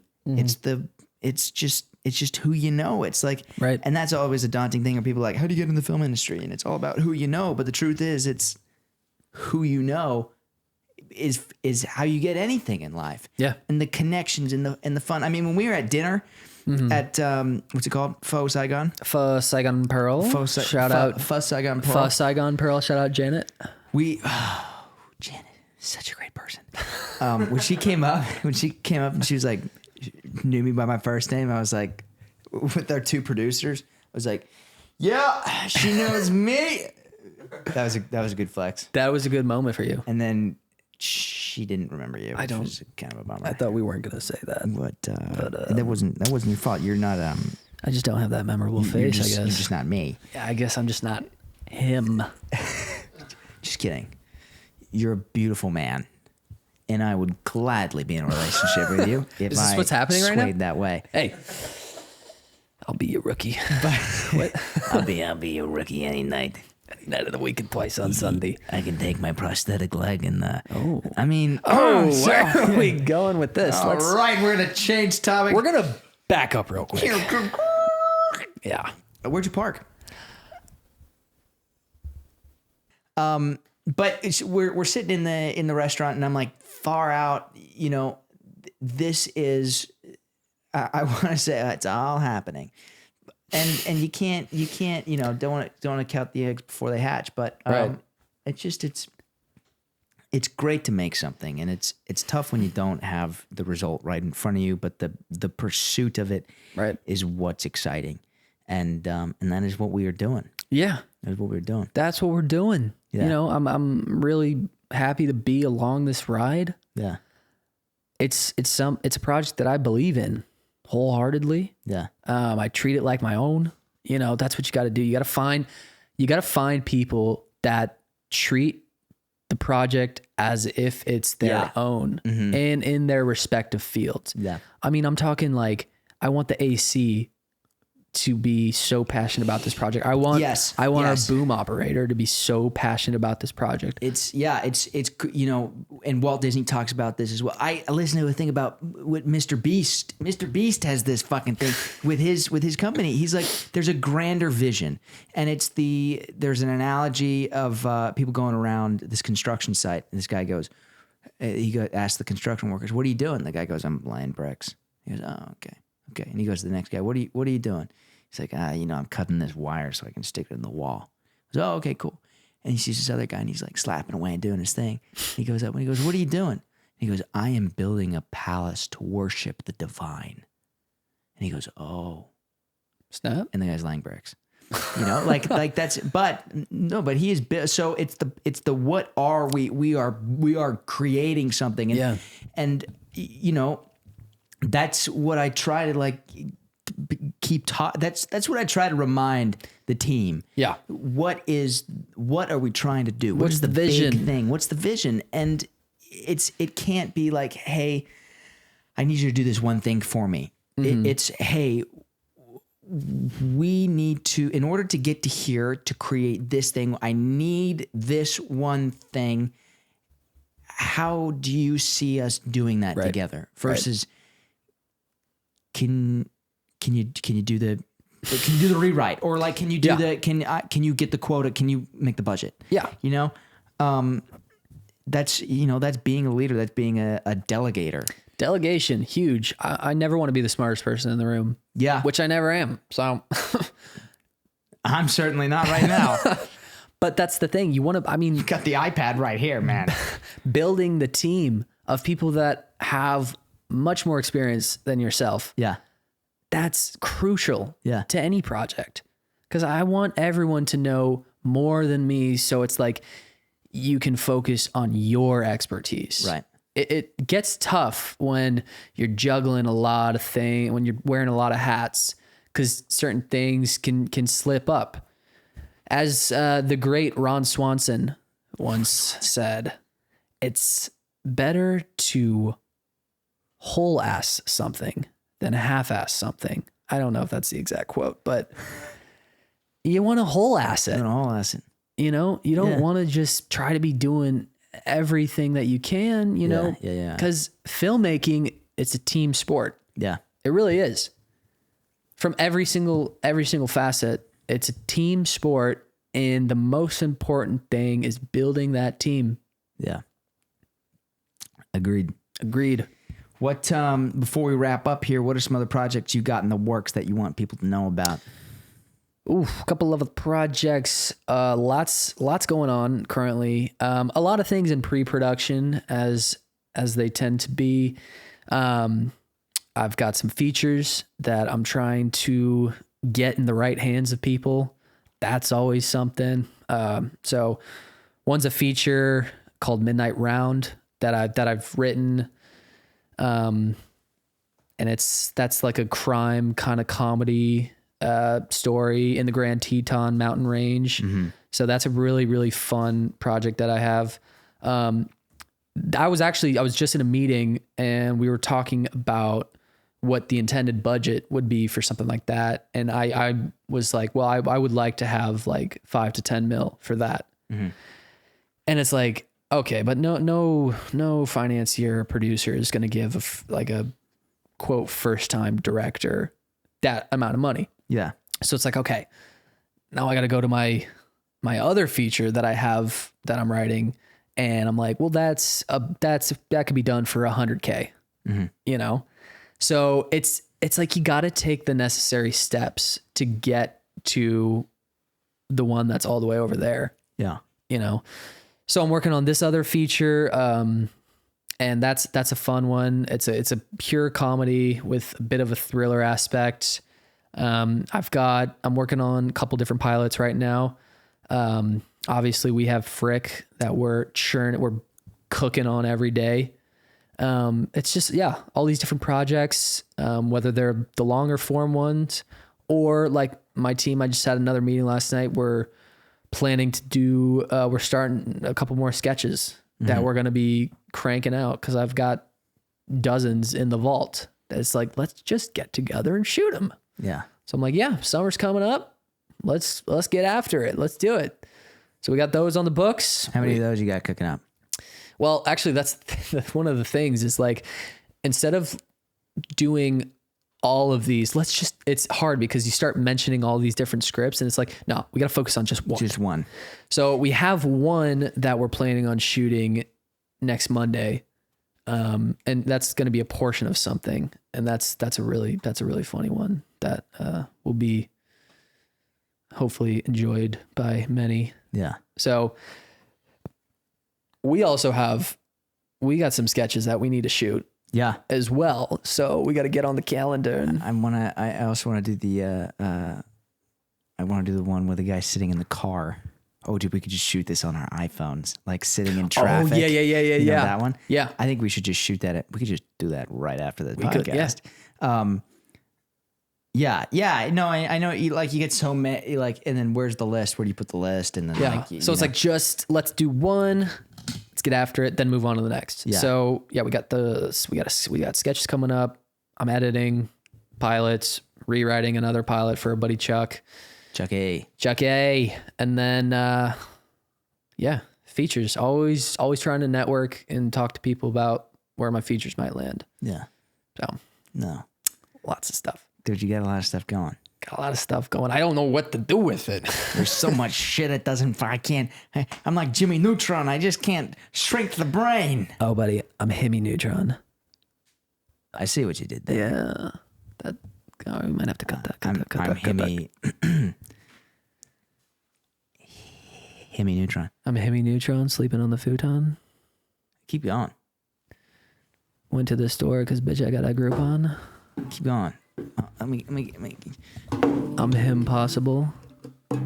Super irresponsible. I'm Hemi Fallon. I got a gallon. Me and my buddy Spencer wrote this rap a while back, and Should you do it? no, this I don't know, but we can lead out with a different kind of vibe. Yeah. Patty P. Yeah. Tommy. Yep. Tommy R. Tommy. Reiki. They call me Tommy Tsunami. I'm coming off the wave. You know I'm talking everything's got the grave. I'm not in the grave, no, I'm spitting bars. Because you know I gotta go straight up to Mars. My boy Patty's on the sticks. He's ripping it, he's going up the chicks. He's got chicks lining out the door because they're all like, I'm not a great person. Yo, we got What? Jay over there and he's putting the mic up to Pat. On my guitar, man. Yeah.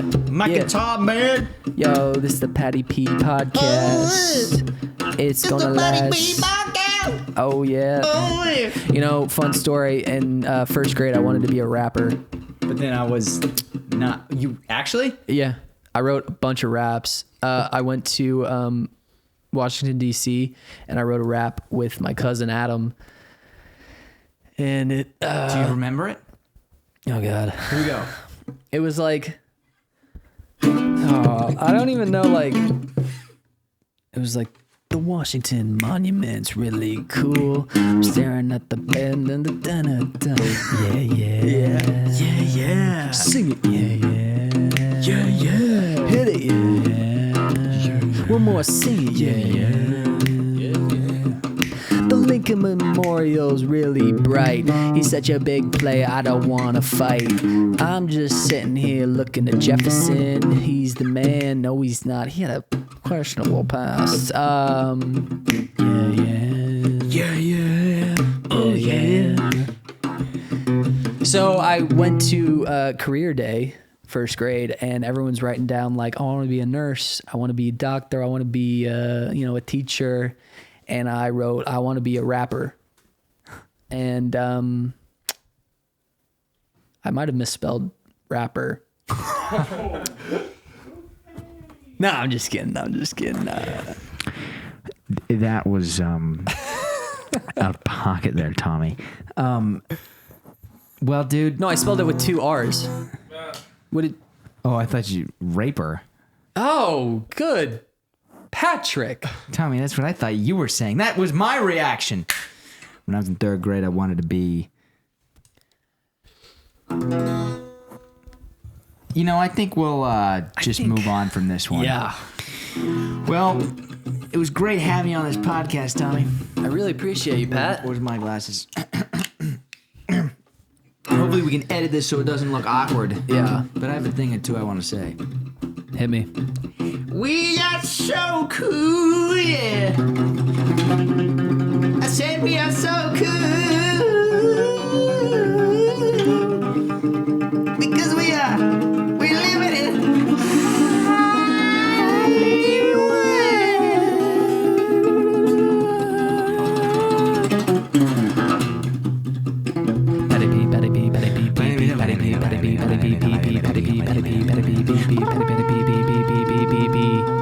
Patty P. Not a B. I stepped on a B. Patty P.